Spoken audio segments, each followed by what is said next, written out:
du Fils et du Saint-Esprit. Amen. L'évangile de Luc chapitre 13, versets 1 à 9. Un jour, des gens vinrent rapporter à Jésus l'affaire des Galiléens que Pilate avait fait massacrer pendant qu'ils offraient un sacrifice. Jésus leur répondit: Pensez-vous que ces Galiléens étaient de plus grands pécheurs que tous les autres Galiléens pour avoir subi un tel sort? Eh bien, non. Je ne vous le dis pas. Si vous ne vous convertissez pas, vous périrez tous comme eux. Et ces 18 personnes tuées par la chute de la tour de Siloé, pensez-vous qu'elles étaient plus coupables que tous les autres habitants de Jérusalem? Eh bien non. Je vous le dis. Et si vous ne vous convertissez pas, vous périrez tous de la même manière. Jésus leur disait encore cette parabole. Un homme avait un figuier planté dans sa vigne. Il vient chercher du fruit sur le figuier et n'en trouve pas.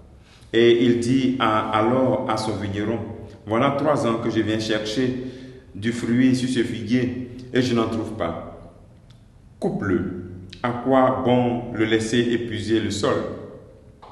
Mais le vigneron lui dit: Maître, laisse-le encore cette année, le temps que je bêche autour pour y mettre du fumier. Peut-être donnera-t-il du fruit à l'avenir, sinon tu le couperas. Acclamons la parole de Dieu. Louange à toi, Seigneur Jésus. Le Seigneur nous invite en ce jour à prendre conscience d'un fait. Le fait que nous pensons souvent que le mal qui nous arrive est toujours lié au fait qu'on ait péché ou pas. On lie la question du péché au mal qui nous arrive. C'est ce que les Juifs aussi ont vécu cela, ce qu'on appelle la doctrine de la rétribution. Si je fais du bien, Dieu me donne du bien.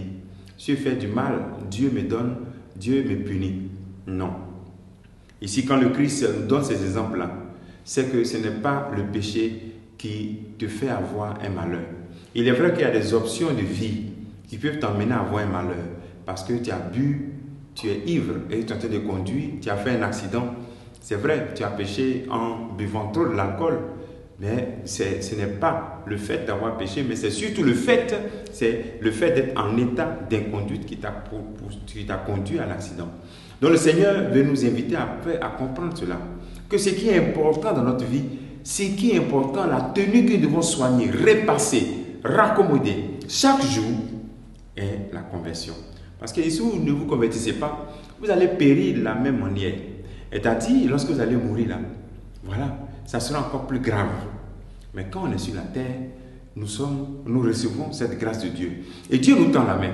Et dans cela qu'il nous donne l'exemple de cet homme qui a ce figuier. Et toi, dis-toi que tu es ce figuier-là. Que le Seigneur voudrait retrouver des fruits. Es-tu stérile ou bien es-tu productif? Le Seigneur t'invite à être vraiment un figuier vraiment qui est très productif. Et même si tu reconnais ta stérilité, tu reconnais que tu es stérile, le Seigneur te tend sa main, sa miséricorde. C'est l'expression de l'ouvrier qui dit non, attends que je bêche autour pour mettre du fumier. La miséricorde du Seigneur vient se déverser dans ta vie. Souvent même nous fermons à la miséricorde de Dieu. Tellement que nous ne sommes même pas prêts à changer de vie. Même quand Dieu nous tend la main, on ne veut pas, on refuse. On veut s'installer. Aujourd'hui, le Seigneur te demande ces 2 choses. Le mal qui t'arrive, le malheur qui t'arrive n'est pas à cause des péchés. 1. Deuxième chose, et même si tu sais que tu pêches, ce qu'il faut faire, c'est de te convertir.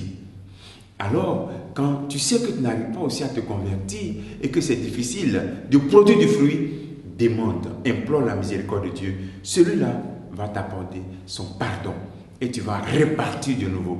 Et tu vas produire du fruit en abondance. Et l'action que je te propose en ce jour, c'est d'arriver à te retirer et de prendre un engagement. Un fruit, par exemple, de l'Esprit Saint, en lisant Galates, chapitre 5, verset 22, un fruit de l'Esprit Saint que tu pourras produire. Que le Seigneur te bénisse en ce jour, qu'il nous bénisse tous au nom du Père et du Fils et du Saint-Esprit. Amen.